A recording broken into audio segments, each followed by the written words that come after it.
do you think's going to happen if we have another 4 years of far-left Democrat one-party rule here in California? We cannot let this happen. So I'm telling you right now, I am fighting to make sure that this state that I love does not turn into the country I left.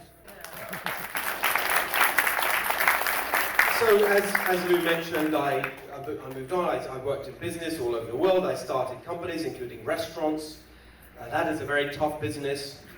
I'm with you if you're in anything to do with that, especially here in California. They make your life a nightmare.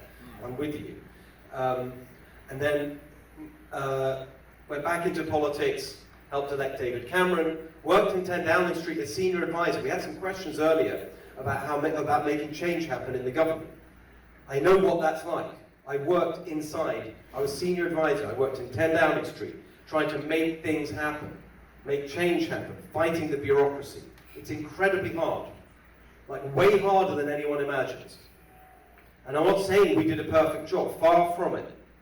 But I've learned their tricks. I'm prepared now. I'm prepared to take them on here in Sacramento. I can't wait to do it. Wow.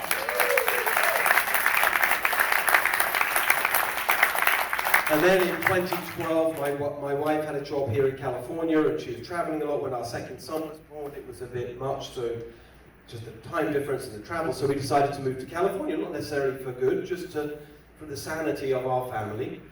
We're in the Bay Area. I taught at Stanford, and then I started a business of my own here. And then in 2016, do you remember Brexit? Yeah. So I went back to Brexit, went back to the UK to campaign in favour of Brexit. I remember coming back from that landing at San Francisco Airport and looking out the window as we taxied in, thinking, oh, it's great to be home. I thought, oh, interesting, so this is home. And it really is home. And not just literally, like this is where I've raised my family and started a business and made my life here. California is, in the deepest possible way, what I think of as home. I love this state so much. Everything it stands for. Freedom and opportunity and ambition and energy and startup hustle and the rebel spirit. That's California. That's what's being crushed by these people. Someone asked me earlier, why are you running for governor? Because I love this state so much. I can't stand to see what they're doing. They are crushing the soul and spirit of our state, and it's going to stop. Yes.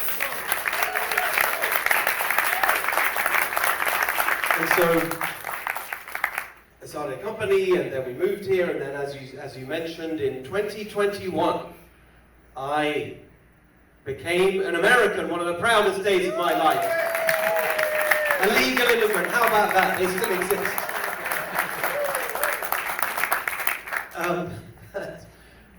I don't want to, there's a whole story about, I won't get into that. It'll take too long. But it was in the middle of the pandemic, I had to do it with a stupid mask on. You may have seen it before we put it on my show.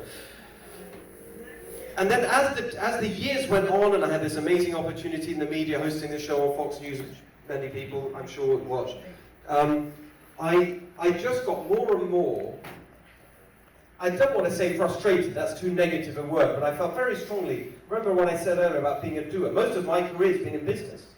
Just like, the point about Charlie, he's a doer. And I thought, I don't just want to talk about stuff, I want to do something about it. And so that's what led me to focus on California. I set up this policy organization, Golden Together, developing the plans. I've been traveling the state the last 3 years, way before I announced the governor.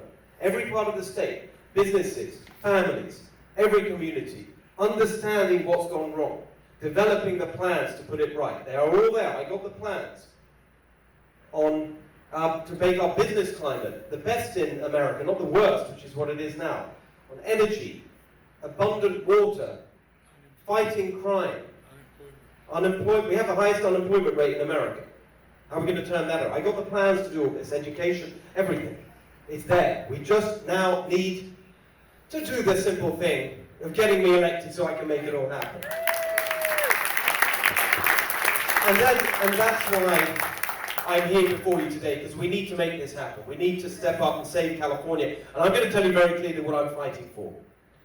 I'm fighting for the victims of Democrat failure, in particular, working families in California, like our family was back in the day in England, crushed by these people with the gas prices and the highest electricity bills in the country and the ridiculous rules and regulations and the high cost of everything, housing, rent, everything, the most expensive in the country. For small businesses in California who are just struggling even to survive. This used to be the place where you could follow your dreams and build a business better and more easily than anywhere in the world. Now it's the worst in America. It's a disaster. That's what I'm fighting for working families, small business, the California dream. And we're going to do it with my plans. Instead of this insane gas price escalation, we're going to have $3 gas in California. Because we're going to get rid of the ridiculous environmental rules and regulations. That's also going to help us cut your bills in half. My plan will cut your electricity bills in half. They are now double the national average.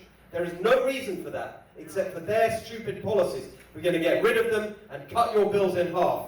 We are going to end their insane, offensive war on single-family homes. That dream of owning your own home. That's what California is all about. When people thought of the American dream, they thought of California. That's all gone now. Young people can't even imagine that they're going to have that opportunity to own their own home in California. We have the lowest home ownership in America, all because of their insane ideology. That is going to be over. Not when I'm governor. We're going to allow and enable every family to have that single family home of their dreams. We're going to end this climate nonsense. We're going to make it possible and restore the California dream. I'm fighting for common sense and sanity. What are they talking about, biological boys and girls sports? That's been going on since 2013. That's when they passed that law. It is time we put an end to it. Not when I'm governor. I'm going to overturn that law and end the insanity. And by the way, if you ask me a question about how I'm going to do that, I'll be happy to explain. Because I've figured it out. We can do this.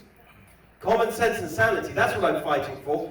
What are we doing importing oil and gas from halfway around the world when we have abundant oil and gas supplies right here in California? Not when I'm governor. As long as we use oil and gas in California, we are going to use California oil and gas.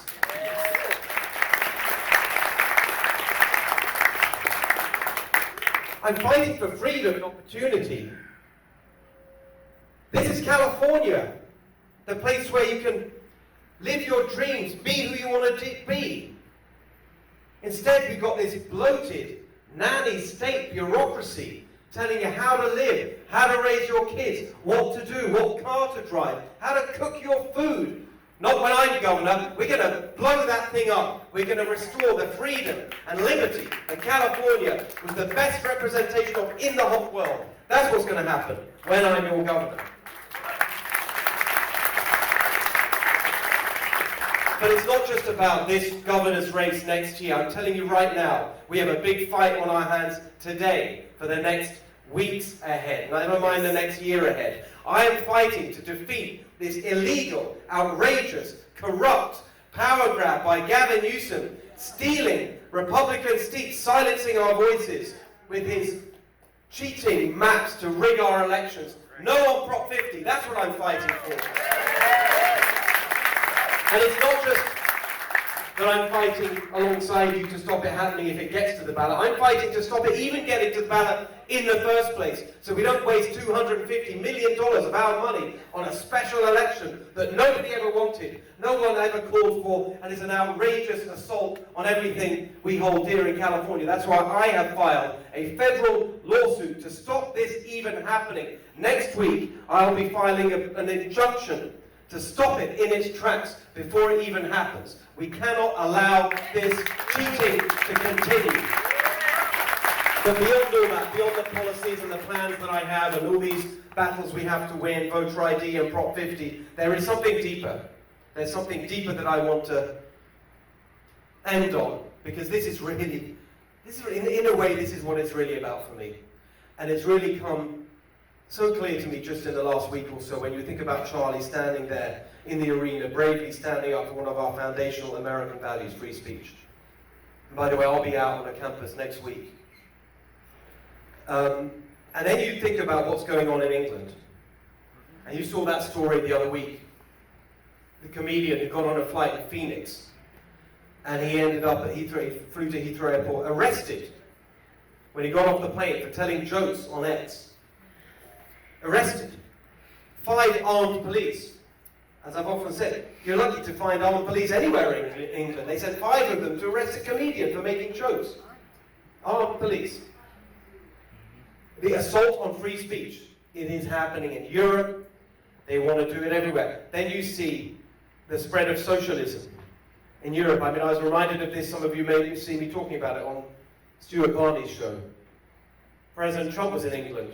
And of course, he has to be nice about the government there, and he's got to do his best for getting good deals for America, and that's what he did. But I don't have to be polite about the British government right now, this socialist prime minister they've got. The socialism in England is leading to sclerosis and stagnation, exactly the kind of policies we've got here, that's given us here the highest unemployment, the highest poverty, the worst results and everything. It's exactly the same thinking. Big government taking control of everything, the rules and the regulations and the bloated nanny state bureaucracy. That's what you're getting. That is socialism. You see it in New York. It's spreading. What do you think is going to happen if we have another 4 years of far-left Democrat one-party rule here in California? We cannot let this happen. So I'm telling you right now, I am fighting to make sure that this state that I love does not turn into the country I left.